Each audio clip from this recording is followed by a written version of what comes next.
नाज़रीन, Sierra Jupiter के गिर्द महवे आवारगी इस बर्फानी चांद यूरोपा पर गहरे गुप्त तारीख पानी के समंदर हैं और इन समंदरों में कई ऐसे राज छुपे हो सकते हैं जो हमें हैरत ज़दा कर सकते हैं। और नासा इन समंदरों में ड्रिलिंग करके आबदोज़े उतारने का प्लान काफ़ी अरसा से कर रहा था, जबकि हॉलीवुड यूरोपा रिपोर्ट मूवी के जरिए पहले से ही इस चांद पर बर्फानी चांद पर उतर चुका है। लेकिन आज 12 अक्टूबर 2024 नासा इस बर्फानी चांद पर कोई तगड़ी आबदोज भेजने के बजाय महज एक यूरोपा क्लिपर नाम से स्पेस क्राफ्ट ही भेज रहा है। आखिर इस बर्फानी चांद के कौन से राज से पर्दा उठा है जो नासा ने यहाँ उतरना इंसानियत के लिए रिस्क करार दिया और ऐसा स्पेस क्राफ्ट तैयार किया जो सतह पर उतरे बगैर बर्फानी चांद के समंदर के अंदर तक स्कैनिंग करेगा और वहाँ जिंदगी या एलियन लाइफ की तलाश करेगा, क्योंकि वहाँ पर पानी है। और इसके अलावा बहुत सारे ऐसे मरकबात भी मौजूद हैं जो जिंदगी के लिए जरूरी होते हैं। मगर ये मिशन यूरोपा पर बहुत बुलंदी पर रहकर बहुत खुफिया तरीके से इसकी स्कैनिंग की जाएगी। अब इस मिशन का यूरोपा पर खुफिया रहना, इस चांद पर खुफिया रहना क्यों जरूरी है, ये सब हम इस वीडियो में डिस्कस करेंगे। मैं हूं आपका होस्ट, आपका दोस्त इमरान अदीब, और आप देख रहे हैं अपना favourite YouTube channel expose world.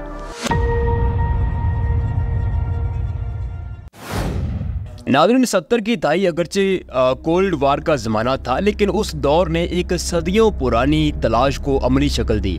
क्या इस कायनात में हम सा कोई और भी है या हम ही महज एक यूनिक स्ट्रक्चर है? ये जानने के लिए नासा ने स्पेस में कई सिग्नल्स छोड़े और कई पुरस्कार सिग्नल्स को डिकोड करने की कोशिश भी की।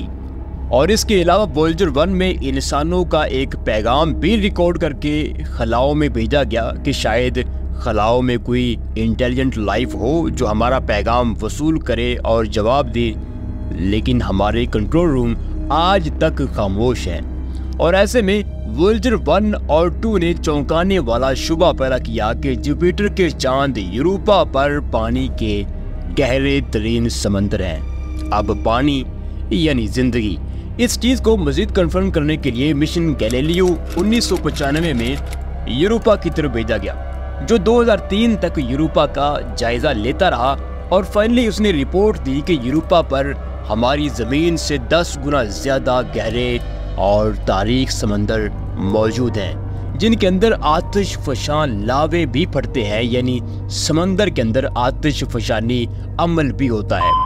इस चांद पर बर्फानी पहाड़ जब ब्लास्ट होते हैं तो सैकड़ों किलोमीटर दूर तक खला में पानी के फुआरे भी फूटते हैं और पानी की वहशी लहरों की बदौलत यूरोपा की सतह टूटती है और जुड़ती है। लेकिन अहम सवाल ये था कि अगर यूरोपा की बर्फानी परत के नीचे समंदर बहता है तो उस समंदर की गहराइयों में क्या है? क्या वहाँ जिंदगी किसी शक्ल में मौजूद है या मौजूद हो सकती है? इस सवाल का जवाब तब ही दोस्तों मुमकिन है कि जब सतह पर उतरकर, यानी यूरोपा की बर्फानी सतह पर उतरकर ड्रिलिंग करके समंदर में कूदा जाए, उतरा जाए। लेकिन मसला यह है कि यूरोपा की जो सतह है, यूरोपा बर्फानी चांद की जो सतह है, मुसलसल हरकत में रहती है। लिहाजा लैंडिंग के वक्त अगर नीचे ज़लज़ले की सी कैफियत हुई तो मिशन तबाह हो सकता है। और दूसरा मसला ये है कि यूरोपा ज़मीन से 782 मिलियन किलोमीटर के फासले पर है।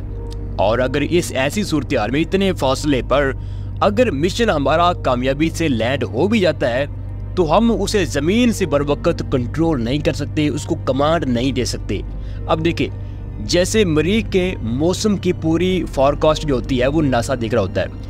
अब नासा को मालूम होता है कि मरीख के ऊपर तूफानी कैफियत बन रही है, वहाँ पर कोई मिट्टी का या हवाई तूफान आने वाला है, तो रोवर को कमांड मिलने के 15 मिनट बाद ही रोवर अपनी हिफाजती मूवमेंट को मुकम्मल कर लेता है।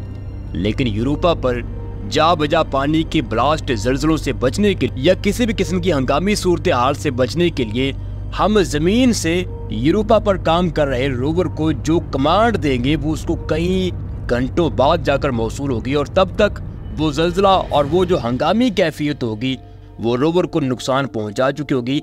यानी हम यहाँ ज़मीन से बैठकर जो है वो रोवर को उस तरह कंट्रोल नहीं कर सकते जिस तरह हम मरीख पर या चांद के ऊपर रोवर्स को मशीनों को कमांड देकर कंट्रोल करते हैं। नाज़रीन, इसके अलावा तीसरा और चौथा मसला ये है कि जुपिटर की रेडिएशंस यूरोपा पर, जो कि वो उसका चांद है, तो इस कदर ज़्यादा है, तेज़ है कि हमारे कम्युनिकेशन सिस्टम्स यूरोपा पर जो है वो ज़्यादा देर तक काम नहीं कर सकेंगे। और आखिरी ख़तरा ये है कि हो सकता है कि वहाँ ज़िंदगी की कोई शक्ल हमारी मौजूदगी से खबरदार हो जाए। अब नाज़रीन, इन मसाइल की वजह से नासा और दीगर यूरोपियन एजेंसीज अगरचे हर स्पेस मिशन को जाते हुए यूरोपा के पास से गुजरने का टास्क तो देते हैं, लेकिन अमली तौर पर इस बर्फानी दुनिया में उतरने का कोई भी मंसूबा नहीं बन पा रहा था। अब 2022 में जब जेम्स वेब लॉन्च होती है तो उसने यूरोपा को मुकम्मल डिटेल के साथ देखना शुरू किया और साइंटिस्ट ने पाया कि यूरोपा पर कार्बन, मैग्नीशियम और कई ऐसे मरकबात पानी के फवारों के साथ निकल रहे हैं जो इंटेलिजेंट लाइफ के लिए ज़रूरी होते हैं। अब इस रिपोर्ट के बाद नासा और यूरोपीय एजेंसीज का जो तजस्सुस है वो आसमान तक पहुंच गया कि आखिर इस बर्फानी दुनिया में यूरोपा मून के ऊपर ऐसा कुछ तो है जो हमें सरप्राइज कर सकता है। अब इसकी सतह पर तो उतरना तकरीबन नामुमकिन है। हालांकि यूरोपा रिपोर्ट मूवी के अंदर तो दिखाया गया है कि साइंटिस्ट उतरते हैं, अपना काम करते हैं, लेकिन हकीकी दुनिया में ये चीज़ अभी कदरे नामुमकिन है।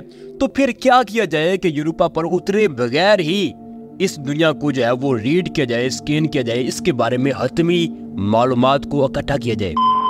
और नाजरीन, फाइनली तय ये पाया कि जो काम सतह पर उतर कर ड्रिलिंग करके समंदर में उतर कर करना था, यानी समंदर के अंदर, यूरोपा के समंदरों के अंदर मशीनरी को भेजकर करना था, वो काम एक जदीद स्पेस क्राफ्ट के जरिए उतरे बगैर ही किया जाएगा। एक ऐसा स्पेस क्राफ्ट जो बर्फ की 20 किलोमीटर मोटी तह के अंदर तक समंदर में झांक सकता हो, जो यूरोपा के पुरअमन इलाकों की निशानदेही करे और वहां पर उतरने के लिए मुनासिब जगह का इंतखाब करे, ताकि बाद में आने वाले जो मिशंस हैं उनको यूरोपा पर किसी तरीके से लैंड करवाया जाए। और यूं यूरोपा क्लिपर मिशन 12 अक्टूबर 2024 को इस यूरोपा यानी बर्फानी चांद की तरफ रवाना किया गया। इस स्पेस क्राफ्ट में इतनी ज़्यादा काबिलियत है कि ये पानी में उतरे बगैर उसका सैंपल कलेक्ट कर सकता है। ये बता सकता है कि यूरोपा का पानी दरअसल कितना गहरा है, इसमें किस किस्म की चट्टानें, दातें या ज़िंदगी से मुतल्लिका मरकबात मौजूद हैं, और अगर ज़िंदगी की कोई शक्ल वहाँ पर मौजूद हुई तो ये मिशन, ये स्पेसक्राफ्ट बर्फानी चांद के ऊपर उतरे बगैर ही पता लगा लेगा। ओवरऑल ये एक सरप्राइजिंग मिशन था, क्योंकि हमारे नज़दीक तरीन स्पेस में ये वाहिद यूरोपा मून खलाई वजूद है जहाँ ज़िंदगी से जुड़ी चीज़ों के अलामात मिले हैं। वहाँ पर पानी है, वहाँ पर ज़िंदगी में पाई जाने वाली जो चीज़ें ज़रूरी हैं, मरकबात हैं, मैग्नीशियम है, कार्बन है, वैसी चीज़ें भी मिली हैं। तो अब देखते हैं कि 2030 तक ये मिशन यूरोपा पर पहुंचने के बाद वहां पर क्या नतीजा देगा और हमें किस किस्म की मालूमात मिलेगी, और आगे चलकर ये मिशन इंसानी तारीख में किस किस्म की जो नई तारीख है उसको रकम करेगा। तो नाज़रीन, ये थी हमारी स्पेस के बारे में एक दिलचस्प वीडियो। उम्मीद है आपको पसंद आई होगी। अगर आपको हमारी वीडियोज़ पसंद आती हैं तो प्लीज़ चैनल को लाइक कीजिए, सब्सक्राइब कीजिए, वीडियो को दूसरों के साथ शेयर ज़रूर कीजिएगा। अल्लाह हाफिज़।